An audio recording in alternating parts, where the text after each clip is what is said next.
किन राजाओं ने किया आक्रमण, किसने दिया शांति पर जोर, कैसे बनती थी रणनीति,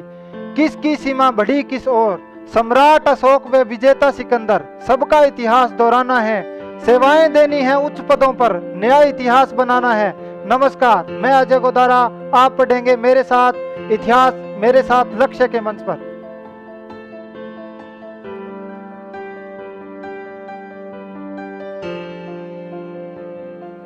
हजारों की संख्या में आए हुए हरियाणा, उत्तर प्रदेश, पंजाब, उत्तराखंड, मध्य प्रदेश से आए हुए मेरे किसान भाइयों,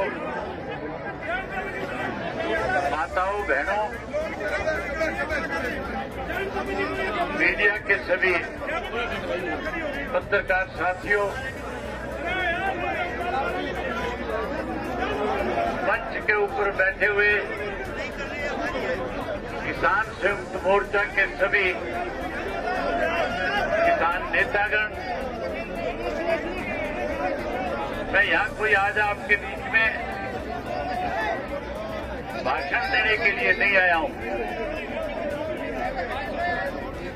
ना मैं कोई आज आपके बीच में ये कहने के लिए आया हूँ कि हमारी पार्टी कोई आपको समर्थन दे रही है। आज मैं अपनी जिम्मेवारी निभाने के लिए आपके बीच में आया हूं।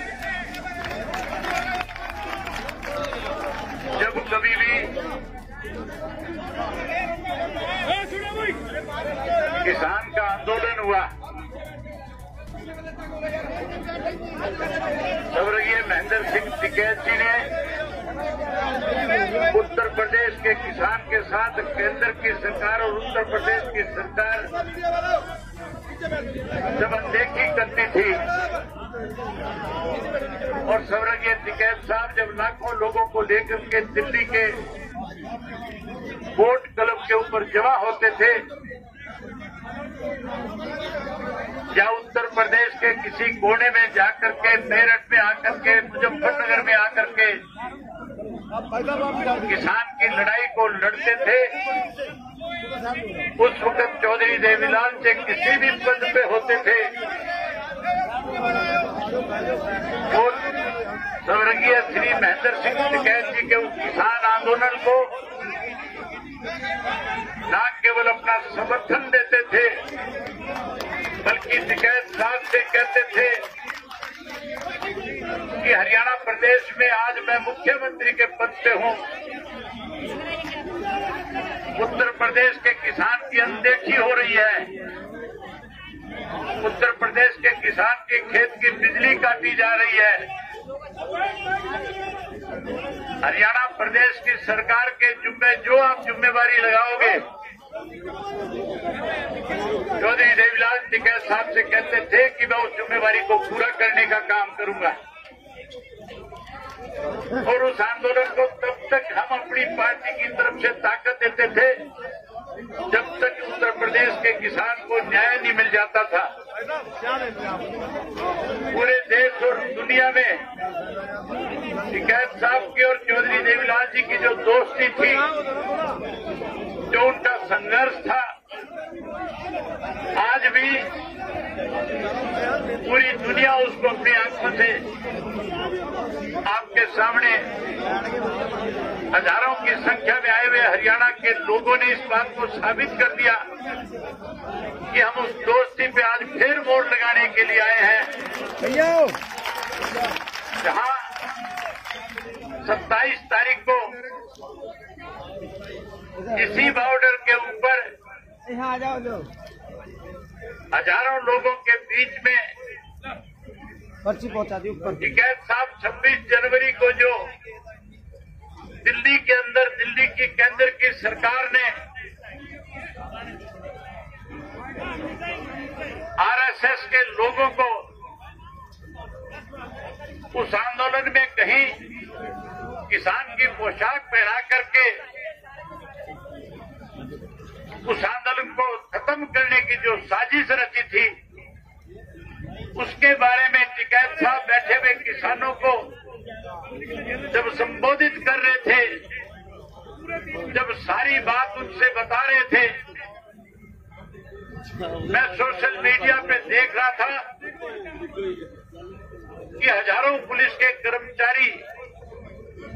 जो शांति से आंदोलन चलाने का काम कर रहे थे, किसान उनके चारों तरफ आकर के खड़े हो गए थे और बारी बारी कह रहे थे कि हम टिकैत साहब को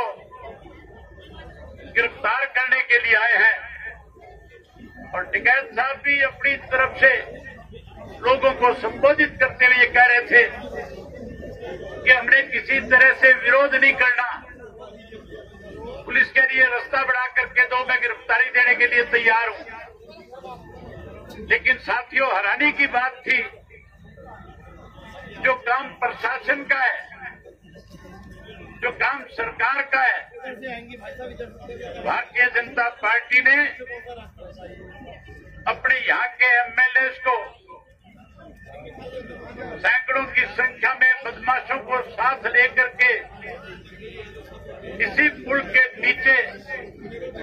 जिन्होंने यहाँ के डीएम को और एसपी से कहा था कि अगर आप इनको यहाँ, पहले तो आप इनको यहाँ से हटाओ, अगर आप नहीं हटाओगे तो वो बदमाश किस्म का एमएलए अपने साथ हथियारबंद लोग लेकर के जो यहाँ आया था, जो कह रहा था कि अगर आप इन्हें नहीं हटाओगे तो फिर हम इनको हटाने का काम करेंगे। मैं आज उत्तर प्रदेश के मुख्यमंत्री जी से कहने के लिए आया हूं कि मुख्यमंत्री जी, इस किसान के साथ बातचीत के जरिए तो आप इस आंदोलन को खत्म कर सकते हो, लेकिन आप अपनी पार्टी की, अपनी सरकार की तरफ से कहीं कोई दबंगई दिखा करके, कहीं कोई लाठी और डंडा दिखा करके, बंदूक दिखा करके अगर इस किसान आंदोलन को कुचलने की चेष्टा करोगे, अगर इस किसान आंदोलन के साथ कोई छेड़खानी करोगे, तो यहाँ केवल उत्तर प्रदेश, हरियाणा और पंजाब का किसान नहीं, बल्कि पूरे देश का किसान आकर के जहां आपकी सरकार का तख्ता पलट करने का काम करेगा, वहीं किसान अपनी इस लड़ाई में केंद्र की सरकार को कृषि के तीनों काले कानूनों को खत्म करवाने के लिए, इन कानूनों को न केवल खत्म कराएगा, बल्कि इस देश का किसान कैसे खुशहाल हो, इसके लिए केंद्र की सरकार को नए कानून बनाने पे मजबूर कर देगा। देश के प्रधानमंत्री ने सत्ता में आने से पहले कहा था कि अगर मेरी पार्टी सत्ता में आई तो उन्होंने कहा था कि मैं किसान को खुशहाल कर दूंगा, किसान का कर्जा माफ कर दूंगा। वायदा किया था प्रधानमंत्री ने हमारे से कि आप हमारी सरकार बनाने का काम करो, हम किसान की खेत की फसल के लागत मूल्य से 50% आपको ज्यादा देंगे। वायदा किया था इस देश के प्रधानमंत्री मोदी ने कि हम स्वामीनाथन की रिपोर्ट को लागू कर देंगे। ये भी कहा था कि अगर किसान के साथ कोई अनदेखी करेगा तो फिर मेरी जिम्मेवारी होगी उस सरकार को मजबूर करके किसान को समर्थन मूल्य पे 50% ज्यादा दे करके उसकी फसल के दाम देने का काम करूंगा। लेकिन हैरानी की बात है, इस कोरोना की आड़ के अंदर जब देश जो है आर्थिक तौर पे कमजोर हो रहा था, जब हमारे देश के अनेक नेताओं ने, अनेक मुख्यमंत्रियों ने प्रेस के माध्यम से ये बातें कही थी कि आज हमारे पास आर्थिक रूप से दिक्कत है, आज इस कोरोना की महामारी में जो कारखाने बंद हो गए, जो स्कूल और कॉलेज बंद हो गए,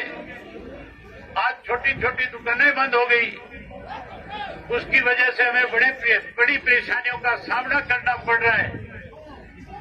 लेकिन साथियों, उस वक्त में अगर इस देश को किसी ने आर्थिक रूप से मजबूत किया तो केवल और केवल इस देश का अन्नदाता था, किसान था, जिसने कोरोना की परवाह करे बिना लगातार अपने खेत में जाकर के अपनी फसल की उपज को और ज्यादा मेहनत के साथ उस फसल को पका करके न केवल देश के गरीब आदमी का, देश के आम आदमी का पेट भरने का काम किया,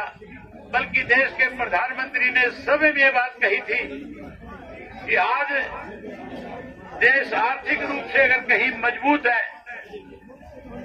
तो उस मजबूती में सबसे ज्यादा बड़ा योगदान देश के अन्नदाता का है, किसान का है। इस किसान ने इस देश को आर्थिक रूप से मजबूत किया। कोरोना की आड़ में हमारे देश के प्रधानमंत्री ने 3 कृषि के ऐसे कानून बना दिए जिसकी वजह से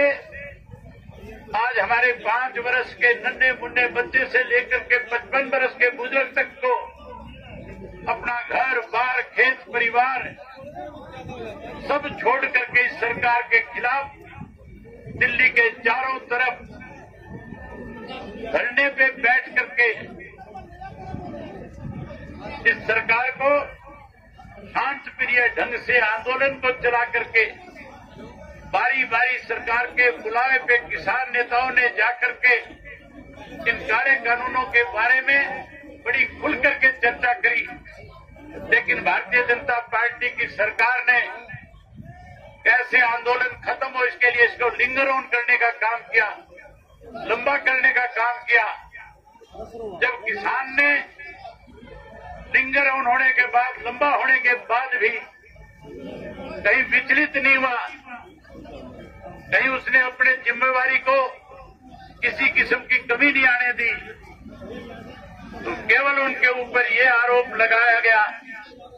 इस आंदोलन में तो ऐसे लोग इसका हिस्सा बन गए जो उग्रवाद से जुड़े हुए हैं। किसान को खालिस्तानी कहा गया, किसान को उग्रवादी कहा गया। इस देश के किसान के खिलाफ जो नेता हमारे थे, जो इस आंदोलन को चला रहे थे, इस दिल्ली की सरकार ने 26 जनवरी के दिन जहां गणतंत्र दिवस की